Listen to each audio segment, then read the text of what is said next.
যখন আমি সেলফ দেই ইঞ্জিনটা উল্টা ঘুরে, ইঞ্জিনটা উল্টা করতেছে। সম্পূর্ণ বুঝতে পারবেন আমি যখন বাইকটা গিয়ারে দিব। একটু চাকাটা হ্যাঁ দেখেন গিয়ারে দিতেছে এখন সেলফটা, দেন চাকাটা কেমন করে উল্টা করে, চাকাটা উল্টা করতেছে। মূলত এটাই হচ্ছে এই বাইকের সমস্যা। মানে সেলফ দিলে ইঞ্জিনটা উল্টা করতেছে, যার জন্য বাইকটা স্টার্ট নিতেছে না, পাশে দিচ্ছে কারেন্টও মারতেছে না। মানে কারেন্টও মারতেছে না, স্টার্টও নিতেছে না। মূলত কি সমস্যা হইতে পারে, সম্ভবত এটার ভিতরে যে কয়েলটা আছে, দেখেন এটার ভিতরে যে কয়েলটা আছে সম্ভবত এই কয়েলটার সমস্যা, যার জন্য আর কি মোটরটা উল্টা করতেছে।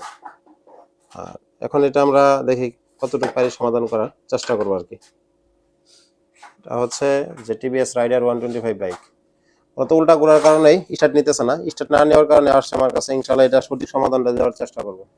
দেখেন ইঞ্জিনটা উল্টা ঘুরে।